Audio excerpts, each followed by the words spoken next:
international coalition.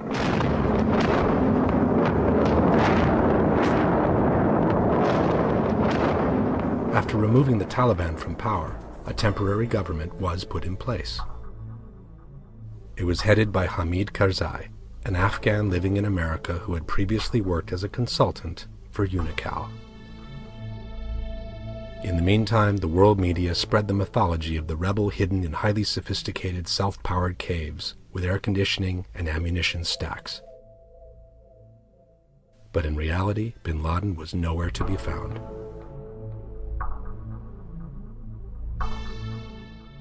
Instead of increasing the pressure, 3 months later, President Bush shocked the world by suddenly announcing that bin Laden had become irrelevant. And, again, I don't know where he is.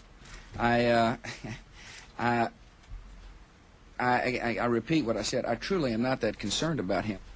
In the meantime, the deal between Afghanistan, Turkmenistan, and Pakistan for the pipeline to the Indian Ocean had been signed, exactly at the conditions posed by Unocal 4 years before. If you map the proposed pipeline route across to Afghanistan, and you look at our bases, matches perfectly. Our bases are there to solve a problem that Taliban could not solve. Taliban couldn't provide security in that part of Afghanistan. Well, now that's where our bases are. One of the ways that give the oil companies tremendous clout is the recognition that their interests and the interests of the nation are pretty much the same. And of course, this is justified by claiming that since oil is now the basic energy resource, this is argued as basic national security.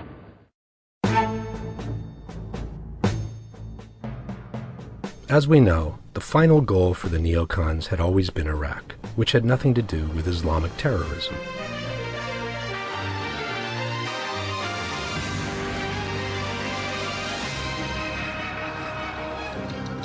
For this reason, the Bush administration has needed to produce a major effort to propagate the idea that a connection between Saddam Hussein and the September 11 attacks in fact existed.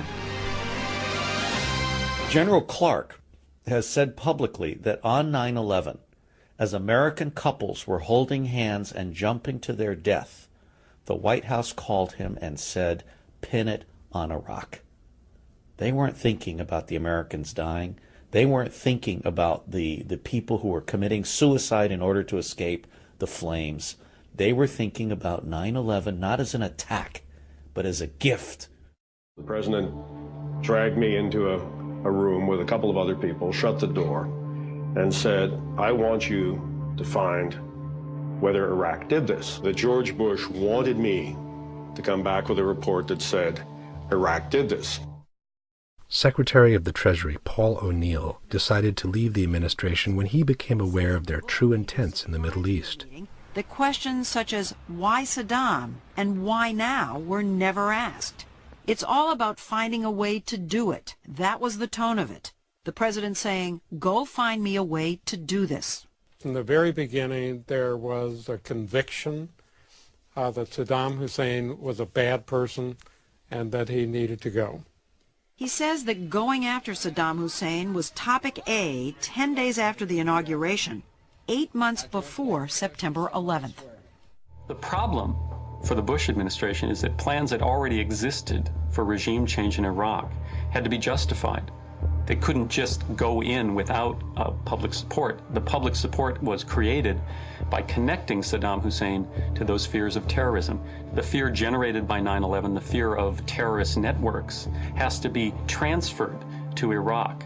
That is, the American people have to learn to be as afraid of Saddam Hussein as they are of Osama bin Laden. If they'd come to the American people and said, look, we want to engage in a war of conquest, in effect, to reestablish the balance politically in the Middle East, I don't think people would have gone along with it. The president basically has let the public believe a lie, which is that Iraq played a role in 9/11, which is nonsense.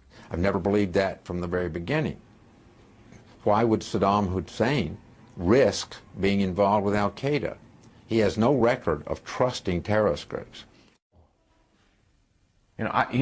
Here's this guy, I was on TV with him. He said this in public. That bastard Saddam Hussein was responsible for September 11th. when he knew very well that there was no basis for this story. Saddam Hussein. Saddam Hussein. Saddam Hussein. Saddam Hussein. Saddam Hussein. Saddam Saddam Saddam Saddam Hussein. Iraq continues to flaunt its hostility toward America and to support terror. The Iraqi regime has plotted to develop anthrax and nerve gas and nuclear weapons for over a decade. This is a regime that has something to hide from the civilized world. His regime has the design for a nuclear weapon, was working on in terms of the actual weapons that they've been producing. They've been busy in terms of expanding. Recently was discovered seeking significant quantities of uranium from Africa. Institutional capability to produce additional weapons. Iraq has weapons of mass destruction. Busy in terms of expanding their capability. They have weapons of mass destruction. Any country on the face of those weapons, year after year after year, knows that Iraq has weapons of mass destruction. Of purpose, that they're purposeful about what they're doing. C'est ça qui est inquiétant, de voir avec quelle facilité. The disturbing thing is to see how well-organized and repetitive propaganda, driving the point home into people's minds, can be so effective. We cannot wait for the final proof, the smoking gun, that could come in the form of a mushroom cloud. How much longer are we willing to put up with Iraq's non-compliance before we, as a council, we as the United Nations say, enough?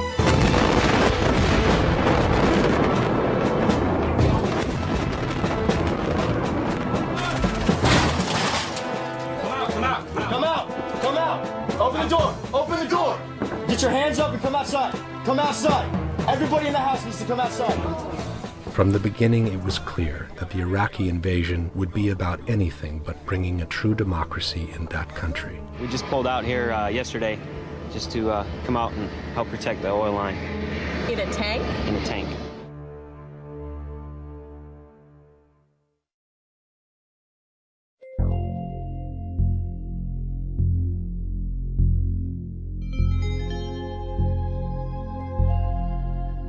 Prize thief among the high Nazis was Hermann Goering, who looted museums and private... At the end of World War II, the American soldiers recovered from the residence of Hermann Goering a vast collection of art pieces the Nazi leader had been removing from the museums of the conquered cities.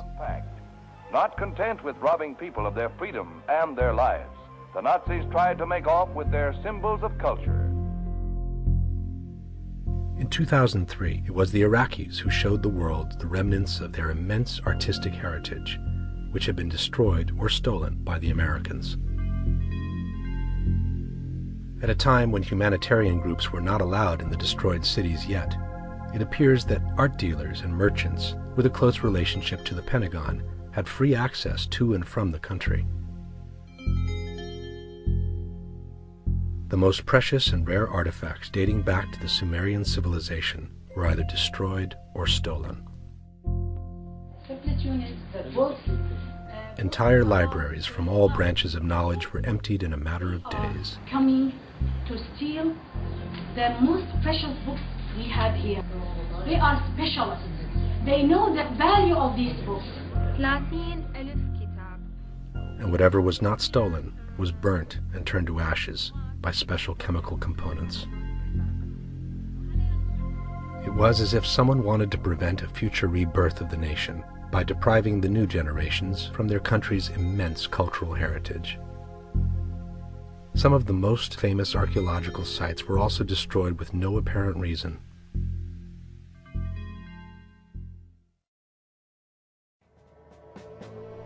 In the meantime, the Bush administration convinced Congress to approve the extraordinary printing of $20 billion in cash to be used for the reconstruction of Iraq.